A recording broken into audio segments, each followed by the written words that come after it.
existia uma arca da aliança. Você lembra disso? Tinha uma arca da aliança. E essa arca, ela representava o quê? Ela representava a presença de Deus. Aquela arca representava a presença de Deus. E aí no livro de Números, antes até Deuteronômios, o Senhor, ele dá toda a especificação para a tenda, o tabernáculo, e dentro do tabernáculo existia um lugar chamado Santo dos Santos, onde lá só podia entrar o sacerdote, porque lá estava a presença do Senhor. E se você ler como é que foi feito, existem todos os detalhes lá, principalmente como se carregava a arca também. Você já viu? Você já leu isso? Quantidade de argola, quantidade de varão, como é que se faz, e principalmente quem poderia carregar a arca. Não era qualquer um. Se eu fosse lá e começasse a carregar a arca, alguma coisa ia acontecer comigo. Porque não era qualquer um, só podia ir a tribo de Levi, que era considerado os levitas. Eles poderiam carregar a arca. Eu estou falando isso porque o título, o tema, são os 4 carregadores da arca. 4 carregadores da arca. Que tipo de carregador é você? E o texto que eu quero usar como base está lá no livro. Cadê o livro? De 2 Samuel. E ele fala o seguinte, eu leio para vocês e vocês podem me acompanhar. De novo, Davi reuniu os melhores guerreiros de Israel. Presta atenção.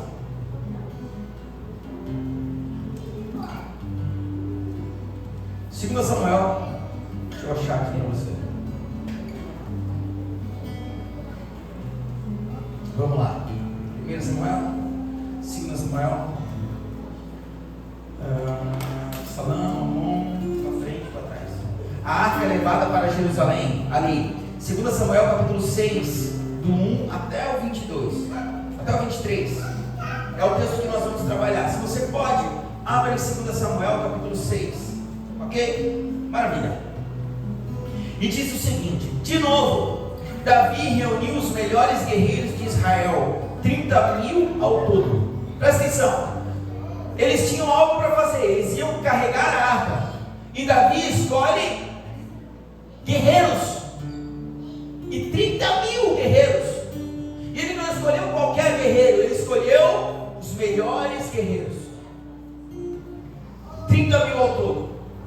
Ele e todos os que o acompanhavam partiram para Baalá, em Judá, para buscar a arca de Deus, a arca sobre o qual é invocado o nome do Senhor dos Exércitos, que tem o seu trono entre os querubins acima dela. Puseram a arca de Deus num carroção novo e a levaram para a casa de Abinadab. E a levaram da casa de Abinadab na colina. Uzá e Aió, filhos de Abinadab, conduziram o carroção com a arca de Deus. Aió andava na frente dela. Davi e todos os israelitas iam cantando e dançando perante o Senhor, ao som de todo o tipo de instrumentos de pinho, harpas, liras, tamborins, chocalhos e símbolos. Quando chegaram à eira de Nacon, o que é a eira de Nacon? Eira era um ambiente onde existia estrada e parecia uma laje, sabe, uma laje, um piso. Então eles pegavam, as estradas eram todas de chão batido, e aí eles pegavam pedras e colocavam e faziam como se fosse um piso no meio daquela estrada. Para quê? Para debulhar, para bater, para secar trigo, para secar cereais. Então eles precisavam espalhar o trigo, para o trigo não se perder em meio à poeira, ao chão. Eles colocavam naquilo, e aquilo se chamava uma eira. Então entenda que no meio da estrada existia barro, daqui a pouco um degrau com pedras. Você entendeu? Para você entender o que aconteceu aqui. Davi, quando chegaram à eira de Nacon, Nacon era uma família que morava lá. Uzá esticou o braço e segurou a arca de Deus, porque os bois haviam tropeçado, ou seja, a carroça estava andando, certo? Deu aquele solavanco, a arca foi cair e Uzá foi segurar a arca, foi botar a mão na arca. Uzá foi botar a mão na arca, porque os bois haviam tropeçado. Versículo 7: a ira do Senhor acendeu-se contra Uzá por seu ato de irreverência. Se você pode, marca irreverência. Irreverência. Quando eu li isso, eu pensei, poxa, algumas pessoas são irreverentes. Você conhece alguém que é irreverente? O que é irreverência? A gente sempre falava que o irreverente é bom, é algo legal. Mas peraí, por que Deus fulminou Uzá por ele ser irreverente? E aí eu fui ver o que é irreverência. Irreverência significa a ausência de reverência. Então eu começo a explicar. Eu ser reverente é uma coisa, eu ser irreverente é a ausência da reverência. Ou seja, é o mesmo que desrespeito. Olha que forte. Já muda todo o contexto. Essa é a conotação que fala lá em 2 Timóteo, capítulo 3, versículo 2, que fala: os adúlteros não herdarão o reino dos céus, separará. Ele vai falando e lá no meio ele fala irreverente. Incrível. Por quê? Porque no texto a aplicação se amplia também para representar uma atitude de impiedade e incredulidade. E ali faz toda a diferença sobre a vida desse menino. Incredulidade. Ele sabia que quem encostasse na arca poderia vir a morrer. Mas ele foi irreverente, ele falou: eu não acredito nisso. E ele foi lá e tudo tocou. E a ira do Senhor se acendeu. Acendeu-se contra Uzá por seu ato de irreverência. Por isso Deus o feriu e ele morreu ali mesmo, ao lado da arca de Deus. 8. Davi ficou contrariado porque o Senhor, em sua ira, havia fulminado Uzá. Em algumas versões a palavra contrariada ficou com medo. Davi morreu de medo. Será que você não ia ter medo, meu irmão? Será que você não ia ter medo? Davi não ficou contrariado, Davi ficou com medo. Ele falou: não, então vamos parar. Se o cara que encostou na arca morreu, vamos deixar a arca aí, ninguém leva mais, estamos com medo. Porque vai que alguém que eu amo encosta nessa arca e morre também. Nós devemos estar fazendo alguma coisa errada. 9. Naquele dia Davi teve medo do Senhor. Davi teve medo do Senhor e se perguntou: como eu vou conseguir levar a arca do Senhor? Ei, a arca do Senhor representa o quê? Presença. Presença do Senhor representa a santidade. Você já se perguntou alguma vez na sua vida: Senhor, por que eu?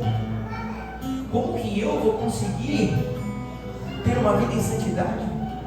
Senhor, como que eu vou conseguir viver esse evangelho? Por que tu escolheu eu para ser salvo? Meu Deus, eu. E Davi teve o mesmo pensamento: como que eu, Davi, um homem pecador, como é que eu vou levar a presença do Senhor? 10. Por isso ele desistiu de levar a arca. Presta atenção, muitas pessoas desistem de buscar a presença de Deus porque tem medo e não se acham dignas disso.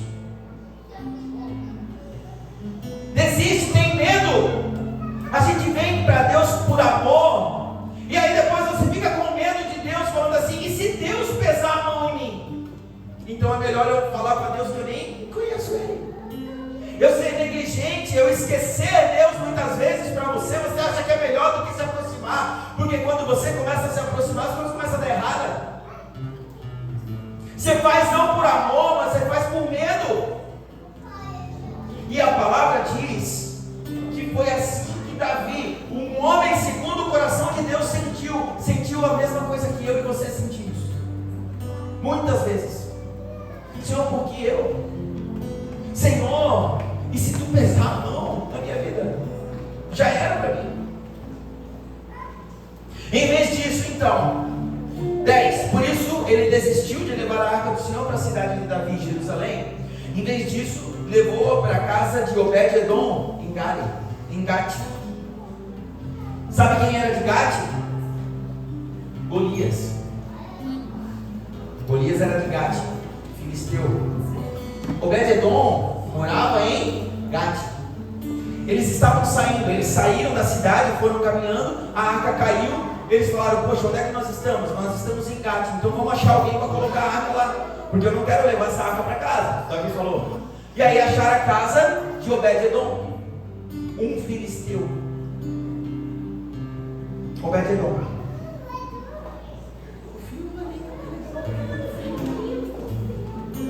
Ali só o filho. Aí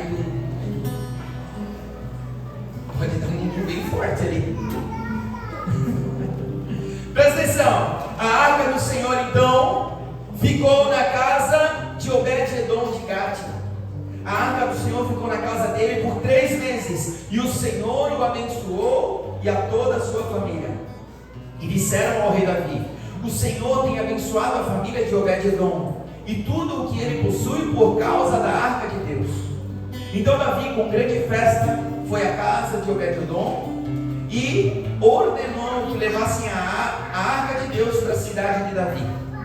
Quando os que carregavam a arca do Senhor davam 6 passos, você percebeu o que mudou aqui?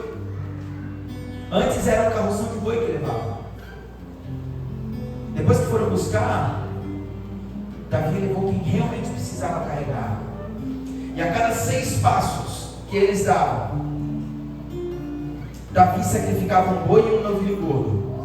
Davi, vestindo o colete sacerdotal de linho, foi dançando com todas as suas forças perante o Senhor, enquanto ele e todos os israelitas levavam a arca do Senhor ao som de gritos de alegria e de trombetas.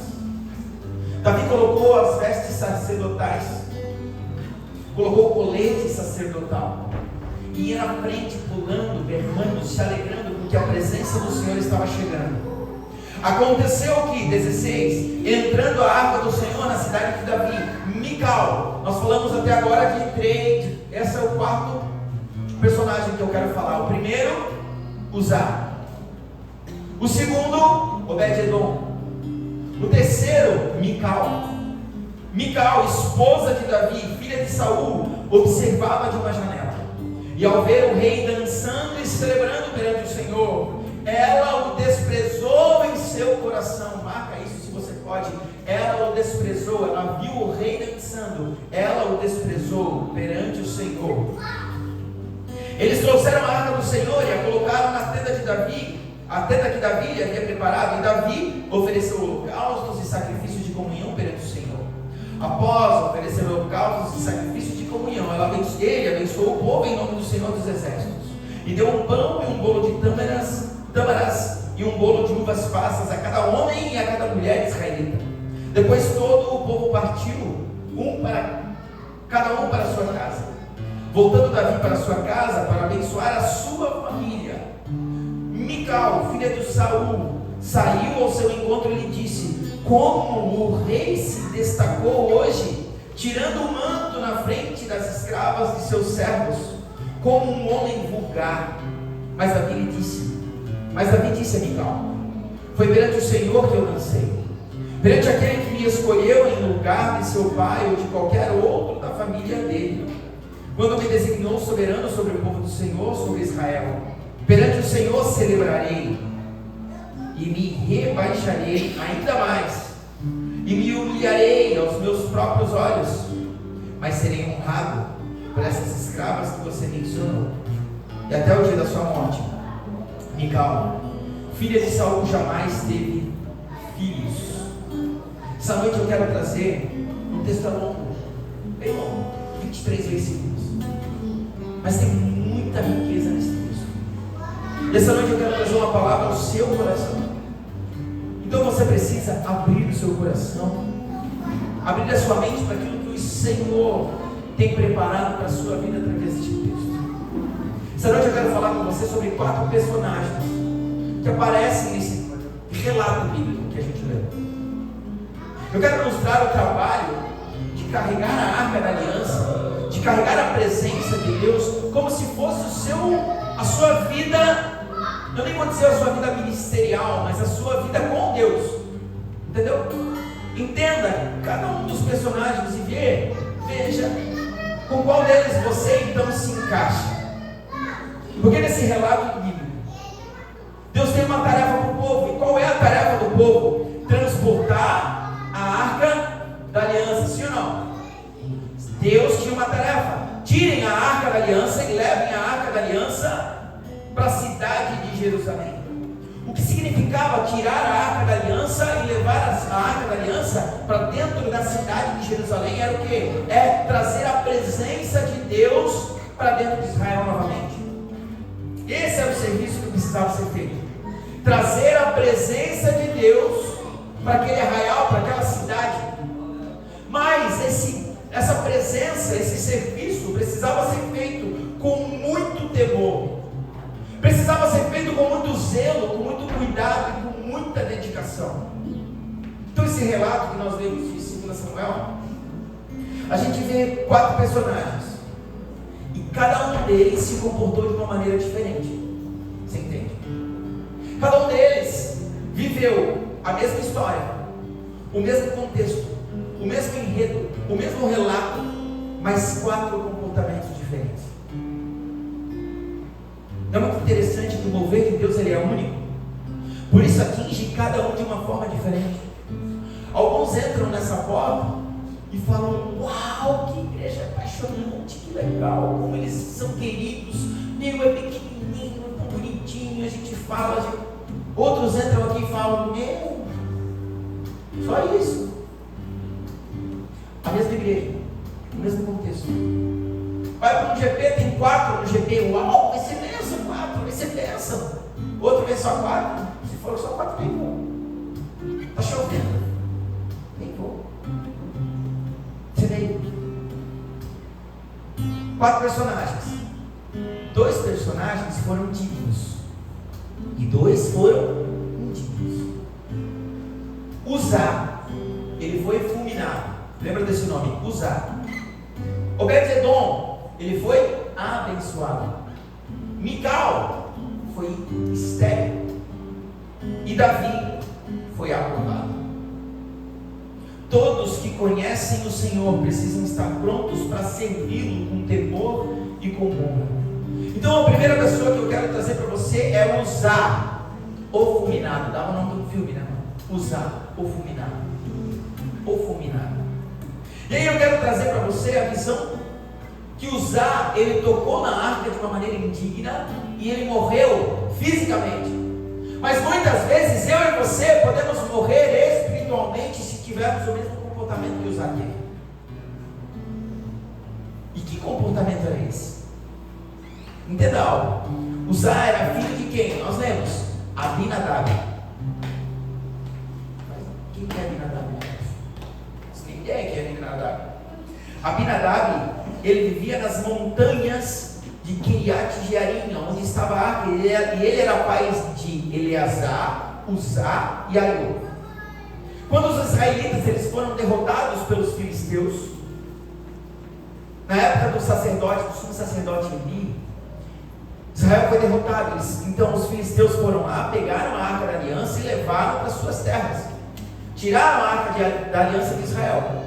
E aí o Senhor então enviou terríveis pestes, terríveis doenças àquele povo filisteu, e a arca ficou durante 7 meses com aquele povo. E aí eles perceberam: poxa, a gente está apanhando aqui porque a arca, a gente está com um negócio que não é nosso. Isso aqui pertence à presença, aqui pertence ao rei, ao povo de Israel, não é nosso isso aqui, então tire isso aqui do nosso meio. E aí os filisteus pegaram e falaram: vamos devolver para o povo de Israel. E eles devolveram para o povo de Israel, chegaram lá e falaram: olha só, pessoal, a gente não aguenta a presença aqui, porque a gente adora outros deuses, e o Deus de vocês está nos ferindo. E aí levaram para o povo de Israel. O povo de Israel falou: não, beleza, a gente recebe. E aí então o povo de Israel foi lá e falou: bom, então agora quem é que vai, tem uma linhagem sacerdotal, e quem é que vai poder cuidar da arca, vai poder fazer os ritos da arca. E aí então escolheram Abinadab e ungiram o filho de Abinadab, Eleazar, como sacerdote. A arca então ficou aproximadamente 60 anos na casa de Abinadab.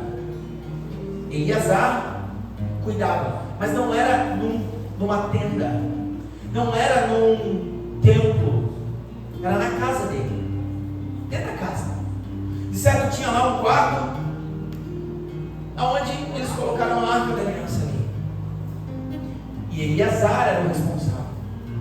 Ele era o responsável por mexer na arca, por limpar a arca, quem sabe, por cuidar da arca. Só que Uzá cresceu naquela casa,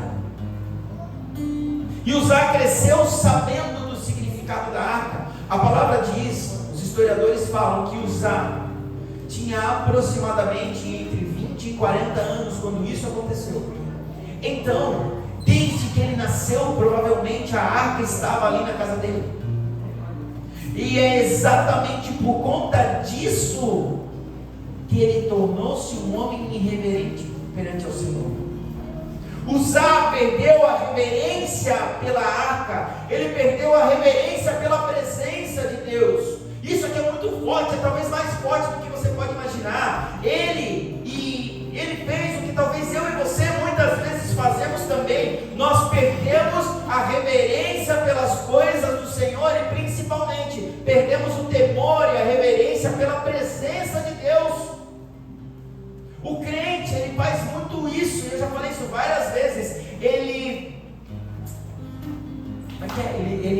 simplifica o sobrenatural, ele se acostuma com o sublime. Uzá se acostumou com a arca o tempo inteiro. Ele vai lá e ele perdeu a reverência. Eu e você não podemos perder a reverência pelas coisas do Senhor. Você perdeu a reverência pela presença dele. Você perdeu a reverência, quem sabe, num culto. E eu quero falar sobre isso com você. Mas o que nós não podemos perder é a perspectiva da novidade de Deus. Ele passou a ver a arca na casa dele como algo normal. Ele normalizou o sublime.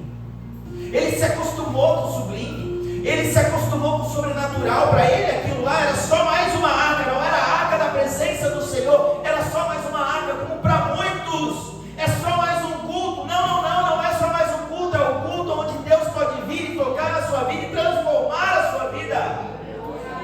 Não é só mais um encontro.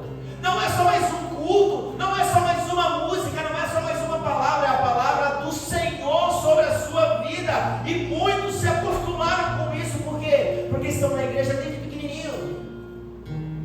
Porque vocês estão na igreja desde pequenininho. Eu já ouvi 50 palavras esse ano. Eu já preguei 50 e poucas vezes esse ano. Ah, tá normal pregar? Não tá normal pregar.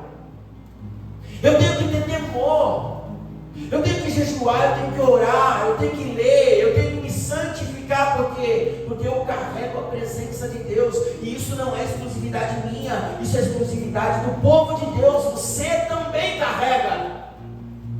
Só que muitas vezes a gente acha, não, deixa que o outro faz. Eu vou no culto, vou lá, olho, saio reclamando, e aí o pastor que paga o preço. O preço precisa ser pago por você. Ele passou a viver habituado com a presença de Deus, e ele acabou perdendo a reverência. Você já viveu algo assim, de ter um sonho de conhecer uma pessoa?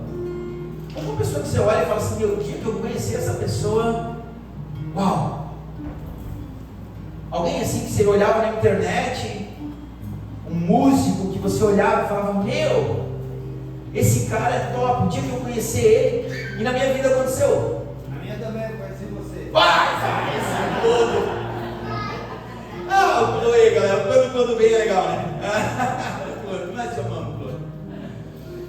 Na minha vida aconteceu, o Cris Batiston, eu ouvia ele, do Filhos do Homem, na minha convenção, e eu conheci ele.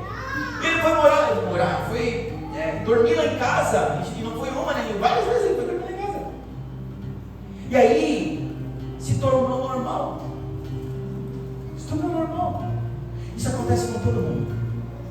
A gente se acostuma com o sublime. Antigamente, quando eu fui conhecer, hoje tu vai tomar um café com o Cris Batista, eu falei, meu Deus, cara, Cris, meu que top, eu ouvi as músicas dele, ele embalou a minha juventude, meu que legal, eu tomei um café com ele.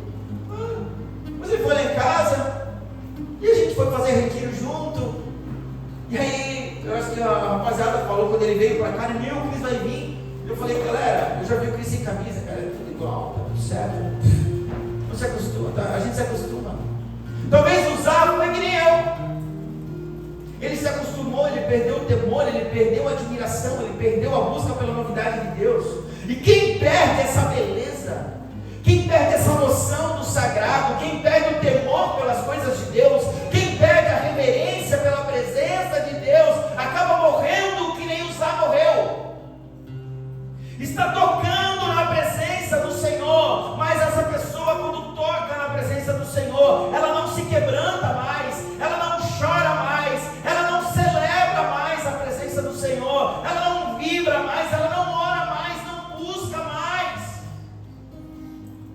Essa pessoa morreu, ela não usa mais os dons. Antigamente ia lá e fluía, e orava, e ministrava, e pregava, e hoje não faz mais nada, porque se acostumou, porque perdeu um valor para a sua vida. Mas deixa eu liberar algo para você aqui essa noite, deixa eu ser profeta para você essa noite. Essa noite é uma noite para que você volte a ter reverência, volte a ter temor pela presença do Senhor na sua vida, porque um dia você buscava e hoje não busca mais, porque um dia talvez você temia e hoje você não teme mais, porque você buscava por santidade e hoje você não busca mais. Mas essa noite é uma noite de você recomeçar com o Senhor. Ele tem um encontro com você, Ele tem um encontro para que você volte para a origem e olhe para Ele com amor e temor. Oh, aleluia! Quem sabe um dia você já trabalhou para a obra de Deus e servia com amor, com alegria. Talvez um dia você já entregou as suas ofertas com alegria para Deus e hoje não entrega mais. Talvez um dia você já se colocou à disposição para buscar a presença do Senhor, independente da situação. Mas com o tempo as coisas foram se esfriando. E hoje você foi se afastando, você foi normalizando, e você se tornou morno, nem quente e nem frio. Vai no culto, canta uma música, mas não faz diferença lá fora.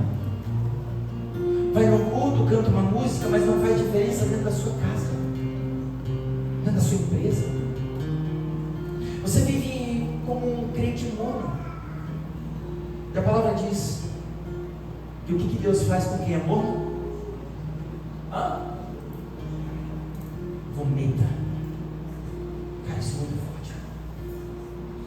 Isso é muito forte.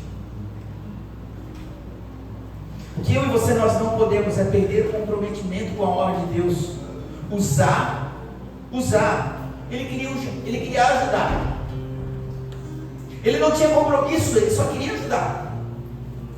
Ele não serve, ele está apenas ajudando porque alguém pediu para ele fazer.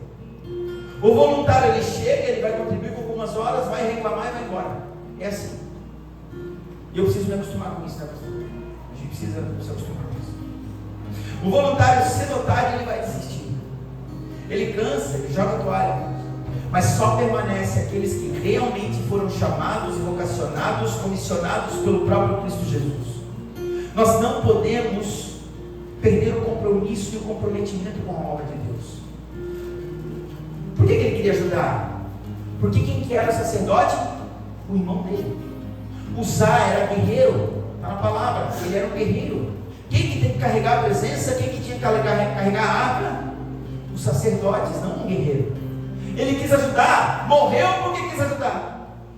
Não tinha comprometimento. Se ele tivesse se comprometido e falasse: eu vou na frente, abrindo caminho, porque eu sou um guerreiro, talvez ele estava vivo, não até hoje, mas estava vivo, talvez teria vivido mais um pouco. Mas ele falou: não, deixa que eu ajudo, mas eu ajudo sem compromisso, eu ajudo sem reverência, eu ajudo sem respeito.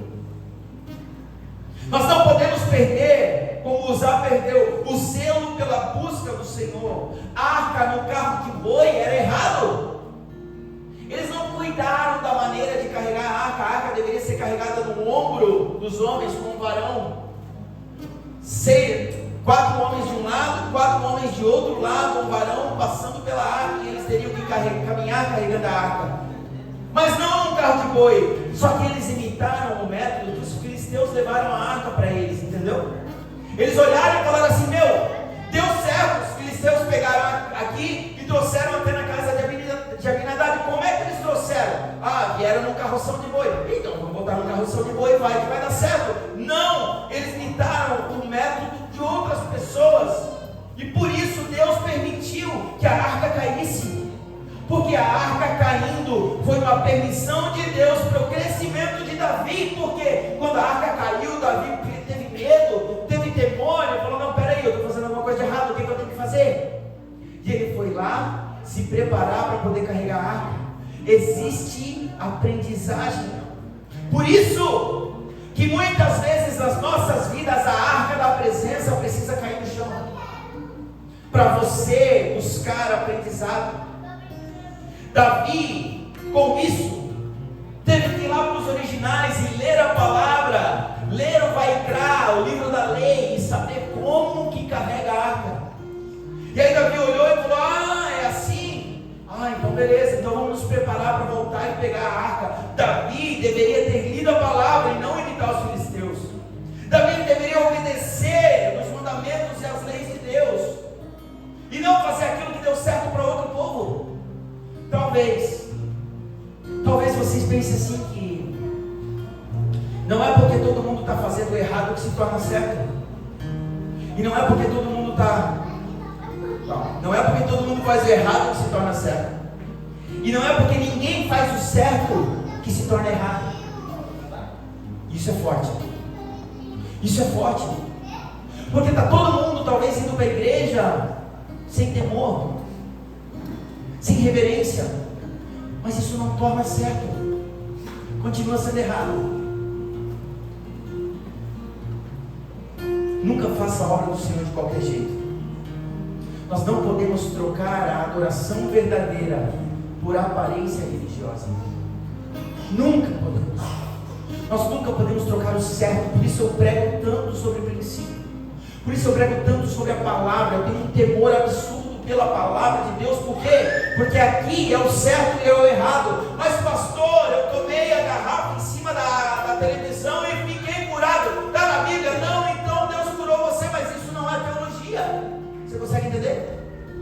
Pastor, eu peguei o lenço ungido do meu apóstolo, botei embaixo do travesseiro e eu fui curado. Mas está na Bíblia? Não, então isso não é teologia. A gente não pode crer na teologia da experiência. Não é porque deu certo para ele que vai dar certo para todo mundo. Agora vai dar certo.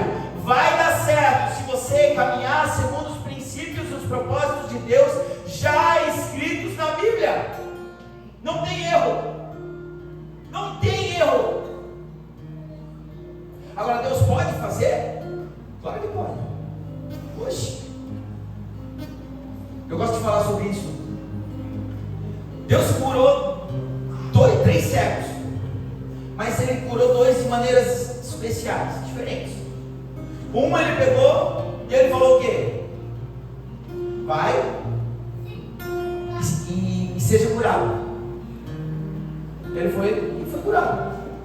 Bartimeu foi assim: mestre, o que você quer? O que você quer que eu te faça? Eu quero ver. Então vai e vai ser curado. E o outro cego, ele pegou, cuspiu no chão, fez uma lama, passou nos olhos, aquela lama, e falou: vai e lava-te no tanque de Betesda, e aí você vai ser curado. Por que Deus curou 2 pessoas de maneira diferente? E aí esses 2, um que foi curado com a palavra e o outro que foi curado com o cuspe, viraram pastor. Os 2 viraram pastor. E aí um era igreja, 2 A palavra do Senhor tem poder. Por quê? Porque Deus deu uma palavra e foi curado. E o outro é: igreja, o busca do Senhor tem poder. E os dois pastores vão se conversar, um na frente do outro ainda, e falaram: não, aquele pastor é um herege, porque Deus cura com uma palavra. Ele liberou uma palavra na minha vida e eu fui curado. Ele liberou uma palavra e eu fui transformado. E o outro pastor, uma palavra que nada, ele pegou e fez aqui, ó, um rito, ele cuspiu no chão, eu esfreguei na cara e aí eu fui curado. Se é mentira, o outro fala: é mentira. Não, Deus se move de todas as maneiras. O mesmo Deus curou um e o mesmo Deus curou outro. Só que isso não torna uma teologia de experiência. Deus pode fazer o que Ele quiser, a hora que Ele quiser. Usar, ele perdeu a reverência do Senhor. A segunda pessoa é Obed-Edom. Obed-Edom, ele é considerado próspero. Veja porque Obed-Edom, então, eles foram, a sua casa foi abençoada, porque enquanto ele zelava pela presença do Senhor, o Senhor abençoava a casa dele. Ninguém queria a presença do Senhor, ninguém queria a arca. Mas Obed-Edom chegou e falou assim: eu quero. Pode botar ali. Pode trazer a presença de Deus. Pode trazer a presença para dentro da minha casa.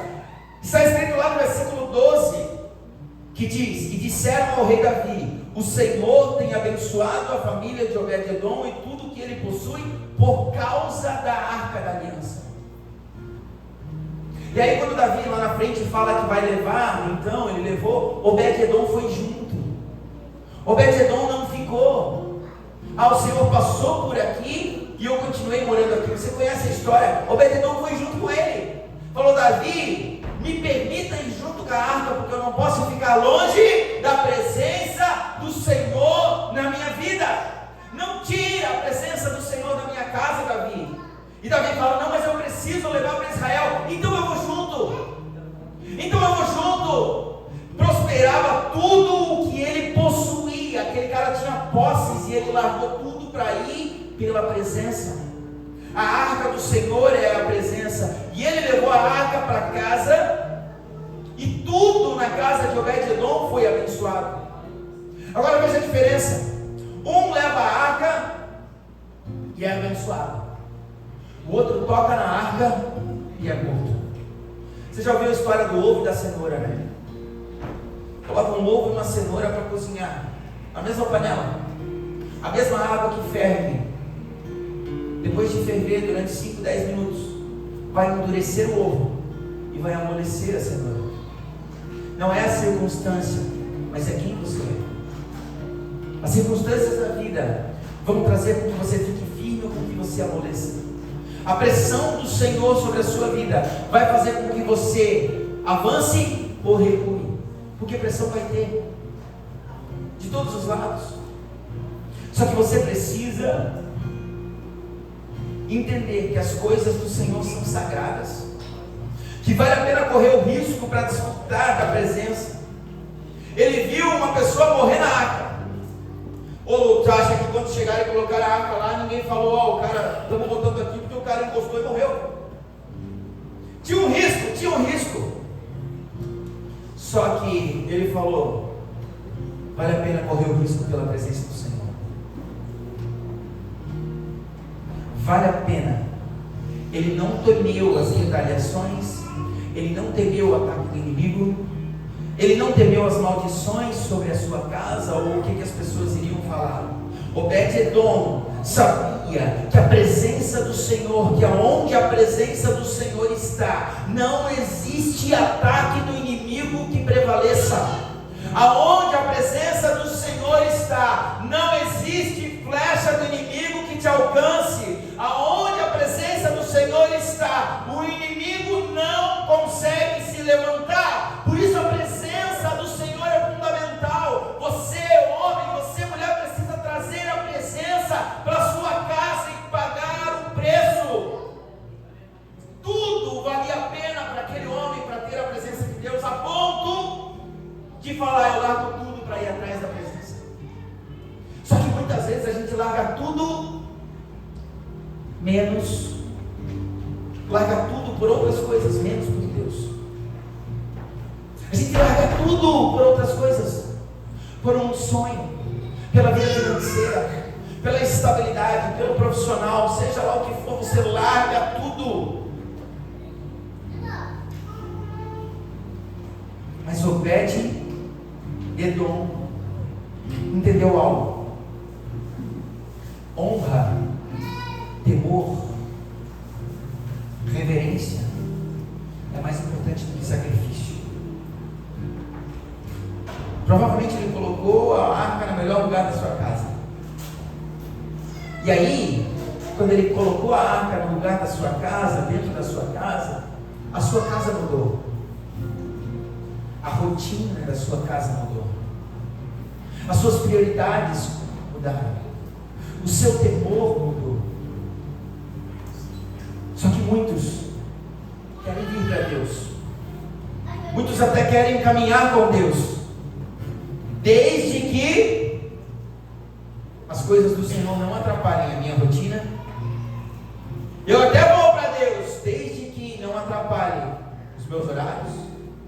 Eu até vou, desde que não atrapalhe a minha agenda, os meus hobbies, não atrapalhem o meu descanso. Eu até quero, mas se Deus, a minha vida espiritual é mais uma coisa na minha vida. Deus não é mais uma coisa, Deus tem que ser tudo.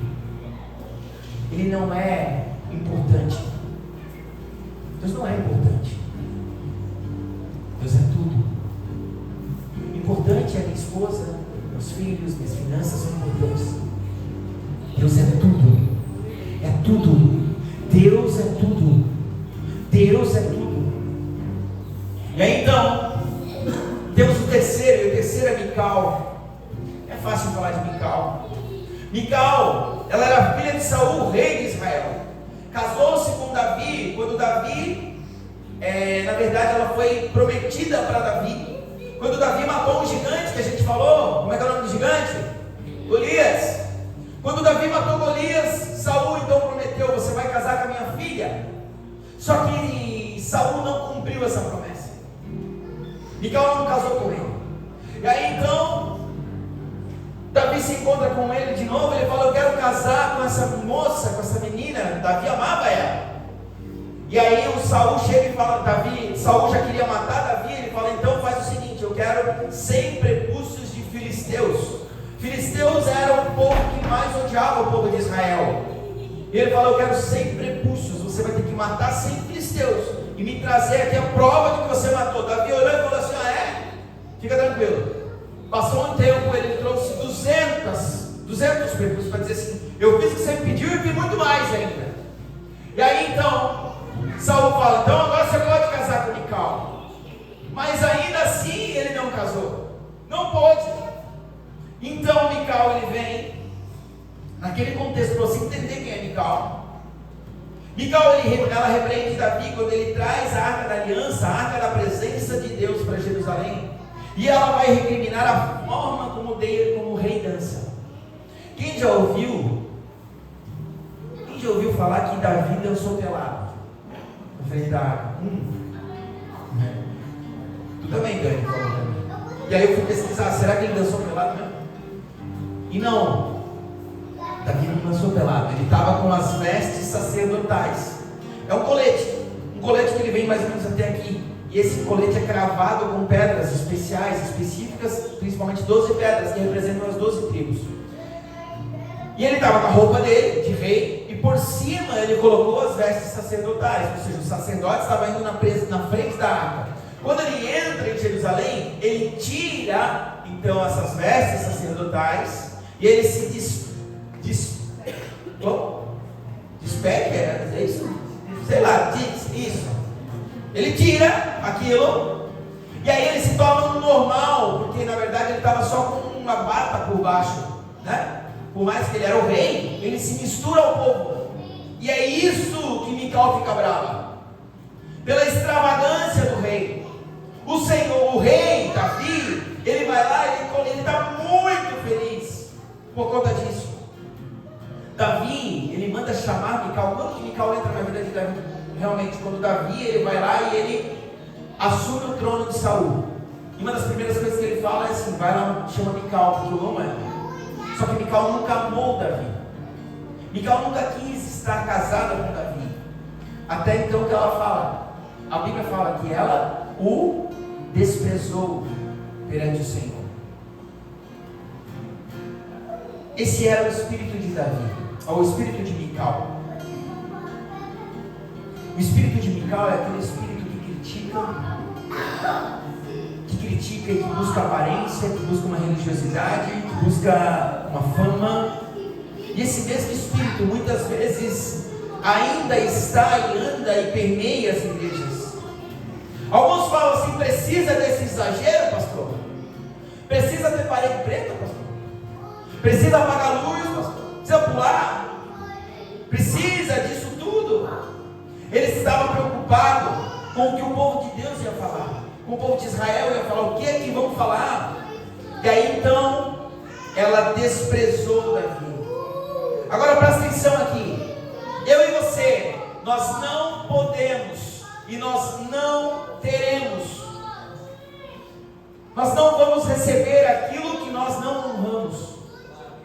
Davi foi desonrado pela sua esposa.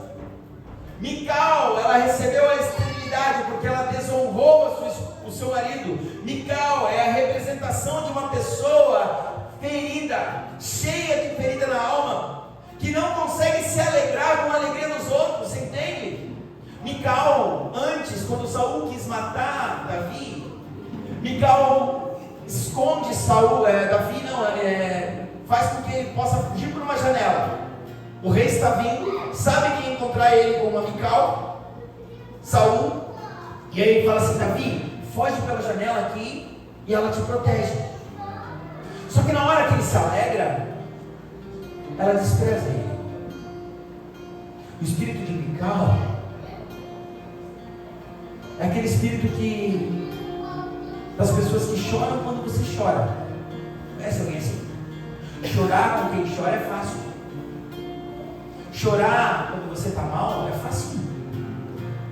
No mundo árabe tem até choradoras contratadas. Sabia disso?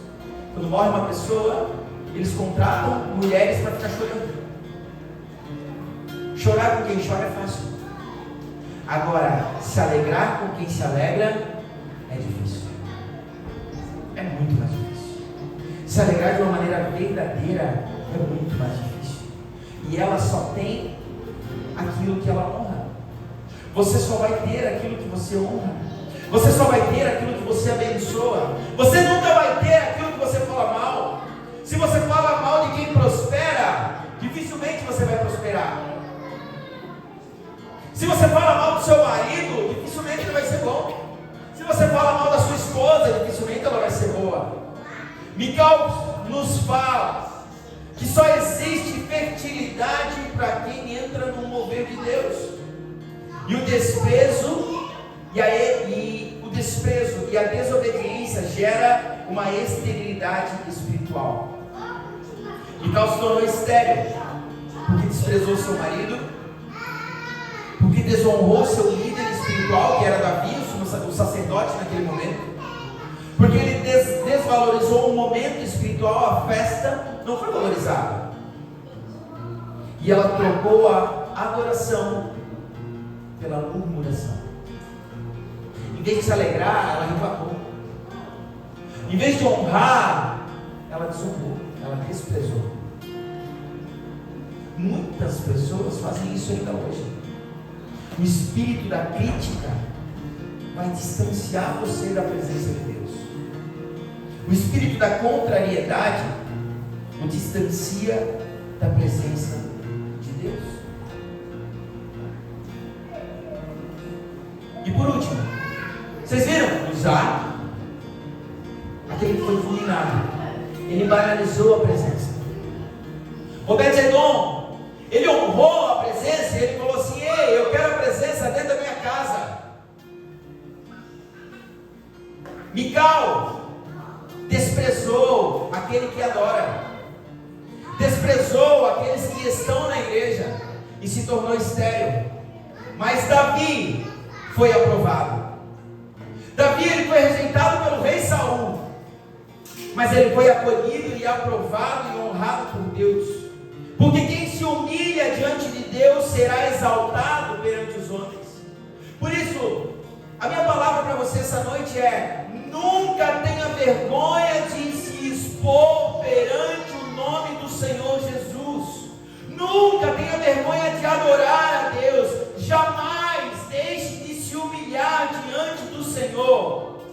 Porque Davi se humilhou, Davi se expôs, Davi dançou, Davi pulou, Davi chorou, Davi rasgou as vestes. Davi era muito verdadeiro na presença de Deus o tempo inteiro. Davi era intenso na presença do Senhor. E aí então existiu um tabernáculo de Moisés que foi destruído e nunca mais foi reerguido. Mas existia o tabernáculo de Davi, que lá no livro de Atos capítulo 15 diz que o tabernáculo de Davi seria restaurado, porque ele aponta para a igreja. Lá em Apocalipse 3 fala que o anjo da igreja da Filadélfia escreve: estas são as palavras daquele que é santo e verdadeiro, que tem a chave de Davi nas mãos. Davi, ele era intenso. Davi, ele era intenso. Então ele tinha busca pela intimidade com o Senhor. Há quanto tempo você não está mais buscando intimidade com o Senhor? Há quanto tempo você não está mais procurando o Senhor no seu secreto? Há quanto tempo você perdeu o temor pelas coisas de Deus? A intimidade, a busca pela intimidade nos traz bênção, mas a busca por bênção não traz intimidade. Olha que forte. Você vem para Deus, você busca Deus por conta do quê? Por conta dele ou por conta daquilo que ele pode te dar? Se eu busco a ele, não importa se vai ser bênção, se vai ter muito, se vai ter pouco, eu tenho ele. Paulo para mim, depois de Jesus, é o cara que eu mais amo na Bíblia, porque ele teve um encontro com Deus, e esse encontro ele deve ter visto algo tão sublime, tão maravilhoso, tão tremendo, tão que suportou ele passar pelo que ele passou, porque ele sabia que as presentes tribulações não hão de ser nada da tremenda glória que há de vir. Mas eu e você, nós queremos o quê? Não queremos tribulações agora, queremos a glória agora. E Deus fala: você vai passar por tribulações, mas tem de bom ânimo, meu filho. Por quê? Porque eu venci o mundo. Ei, olha para mim, porque se você tem eu, se você me tem na sua vida, tudo será abençoado. E não é a sua bênção, aquilo que você precisa, é aquilo que eu quero para você.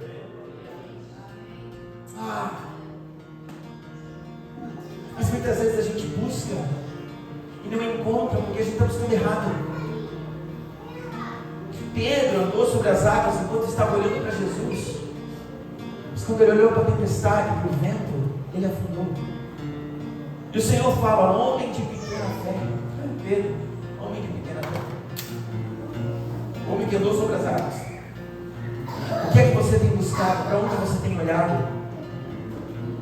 Porque sinceridade não substitui a forma certa de fazer as coisas. Usar até tinha um coração bom, eu estou aqui para ajudar. Mas existe uma forma certa para fazer as coisas. Existe uma maneira certa para fazer as coisas. É preciso fazer da forma do Senhor. Sinceridade é essencial, mas não é tudo no ministério. E quando você quer ver a glória de Deus, você precisa cuidar do processo e do resultado. Existe um processo para se alcançar um resultado. A arca, ela não foi feita para ser carregada por carro de boi. Existe uma maneira certa para fazer. Você precisa ter zelo pelas coisas do Senhor.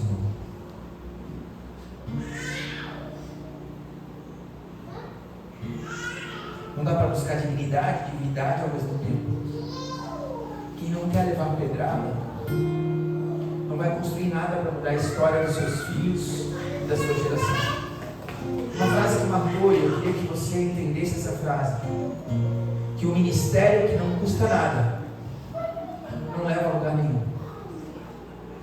presença com Deus que não te custa nada, não te leva a lugar nenhum. Uma vida com Deus que não te custe nada, não vai te levar a lugar nenhum. Porque a vida com Deus é sacrifício. É morrer para mim mesmo todo dia. É entregar meu orgulho todo dia. É como Davi falar: se precisar eu me humilho ainda mais na presença do Senhor. Se precisar eu rasgo as minhas roupas ainda mais. Mas quando Ele vem, quando Ele vem ninguém me segura. Eu vou dançar, eu vou pular, porque a presença do Senhor na minha vida é mais do que o meu reinado. A presença do Senhor é a única forma para que os milagres aconteçam na sua vida. Quando eu tenho fé, o inevitável se torna certeza. O inevitável se torna algo realizado. Só que para isso você precisa ter fé. Para isso você precisa ter fé. Desses 4 personagens que eu falei, Uzá, aquele que não tinha reverência, aquele que se acostumou com o sublime, talvez seja você. Talvez você cresceu num berço cristão. Talvez você ia com o seu pai, com a sua mãe, todo dia para a igreja. E hoje esse amor, esse primeiro amor nem queima mais dentro de você como queimava. E Deus está falando para você essa noite: volta. Volta pelos caminhos do Senhor. Eu estou aqui. Talvez para você seja como Obed-Edom, onde você quer se posicionar e falar assim: Senhor, Senhor, eu quero a tua presença na minha casa, eu quero, Senhor, a tua presença na minha vida, custe o que custar, Senhor. Eu quero a tua presença na minha vida. Eu vou colocar, Senhor, a minha vida em ordem espiritual. Mas para isso, Senhor, eu vou pagar um preço. E talvez seja você essa noite que está decidindo pagar esse preço. Esse preço de ter a presença de Deus e entender que a sua vida muda quando Ele entra. Que a sua vida muda por completo quando Jesus está aqui. Que tudo aquilo que para você era importante agora não passa de vãs preocupações, porque o Senhor está aqui e Ele está entrando na sua vida. Mas Apocalipse 2 fala: eis que estou à porta e bato. Eis que estou à porta e bato. E você precisa abrir a porta para que Ele entre. Ele quer entrar na sua vida essa noite. Ele quer voltar para a sua vida. Ele quer, mas cabe a você tomar essa decisão. Talvez você seja como Mical. Talvez seja como Mical nessa noite agora, olhando e falando assim: não, isso aí não é para mim não. Não, isso aí não. Você não me pegou não, para quê? Não, eu não preciso disso. Talvez você se torne estéril. Uma esterilidade sem dar frutos, por conta de uma irreverência, por conta de um desprezo perante o Senhor. Aquela mulher não deu filhos até o dia da sua morte. Mas talvez você seja como Davi, o aprovado. Aquele homem que falou assim: na presença do Senhor eu vou pular. Eu não me importo o que os outros falam. Eu não me importo o que elas vão pensar de mim. Eu só preciso estar na presença do Senhor. Eu queria convidar você essa noite a se colocar de pé mais uma vez.